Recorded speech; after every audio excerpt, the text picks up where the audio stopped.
Imagine you're on vacation in California. You're having a blast, chilling out in the sunshine, splashing around, having a nice time with your family. But while you're swimming around, you notice a water bottle float past you.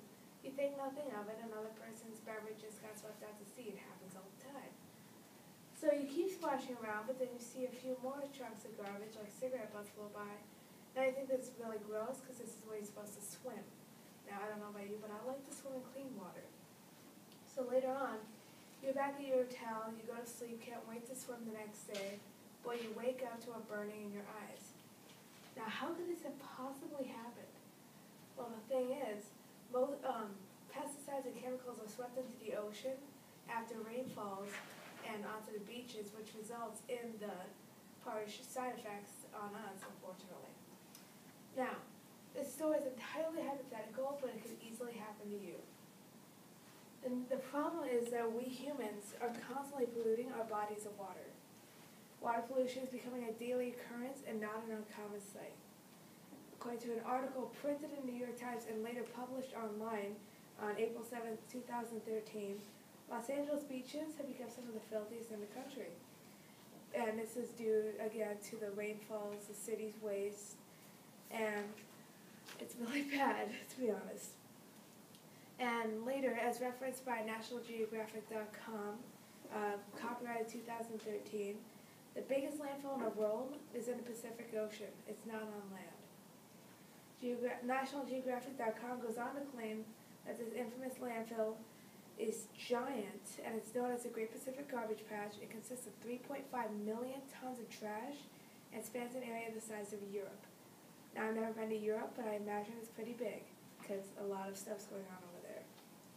Steve Connor, a science editor for the independent.co.uk, stated online in August 2010 that not only does the Pacific have a giant patch, but the Atlantic does as well, big enough to rival the Pacific patch, which is meaning it's becoming worse. And the effects of water pollution are very displeasing and very disgusting. According to a different article published by NationalGeographic.com, again copyrighted 2013, chemical pollution has resulted in harmful algae blooms in the ocean near the United States. NationalGeographic.com goes on to say that these algae blooms flourish in oceanic environments, and some have been known to clog the gills of fish. That is how they breathe, and honestly, we can't live without breathing, so why should we expect them to? And another article, or the same article, I'm not sure, by NationalGeographic.com states that I accidentally did that. Water pollution is not only bad for marine health, but it affects our health as well. As referenced by West Encyclopedia of American Law, published by Encyclopedia.com, copyrighted 2013, water pollution serves as a serious threat to our health. This is mainly because without healthy water, and I stress the healthy, to satisfy our water-related needs, the human race would perish because we need water to survive. NationalGeographic.com, and I use this website a lot, states that pollution of sewage and manure water can cause microbial contamination into our drinking water, and microbes spread disease, going with the fact that they are unhealthy to us.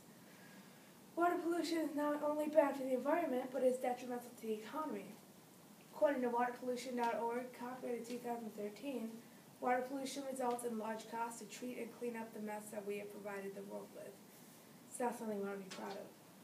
As stated by the NRDC at nrdc.com, which stands for Natural Resources Defense Council, copyrighted 2013, water contamination is also bad for local tour industries in the United States.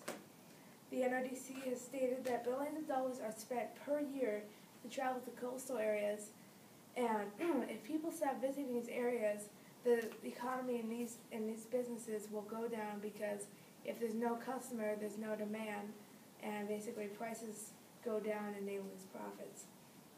Now, think about the Los Angeles beaches. This is a perfect example of people refraining in fear of sickness. Now, we need to educate people on the dangers and the very real existence of water pollution in today's world. To spread the word, we can hang posters in Sartell High School or other cooperative businesses around town. On posters, we can include photos of the water pollution In its worst cases, we can include hard-hitting statistics about what a very bad problem it is and how it affects almost everything. And also, the fines and penalties can be shown because, let's face it, we don't want to lose our money. Money is hard to come by. Now, posters will be successful because they are an accessible and easily readable form of publicity. They will work because they will portray the filthiness of the water when polluted. They'll be even more successful made by the statistics broadcasted, which could include the diseases caused, perhaps deaths. I haven't heard of any deaths, but it's possible that in third world countries there are many deaths, like in China. Even though it's not a third world country, they are very polluted. Another statistic could include several illnesses, as I've said, that are associated with water pollution. And also, as I said before, it affects the economy and it'll be even more successful by the fines shown. As an example, $710,000 is fined to a Hawaiian boating company called Morisco for polluting in the harbors near Hawaii. Now, things will get tremendously worse if we do not start taking a stand against water pollution.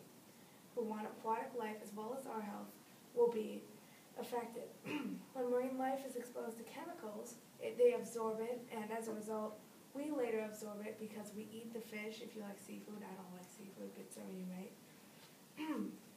And if our health does not sway you, think about your children, your grandchildren, and maybe even generations after that. Is this really the future you want to leave them with? It's not a good thing.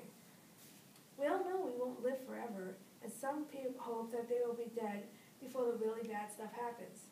Now, please admit it, because I'm pretty sure that we all hope we'll be dead by then. You should try to help now because the future generations depend on it.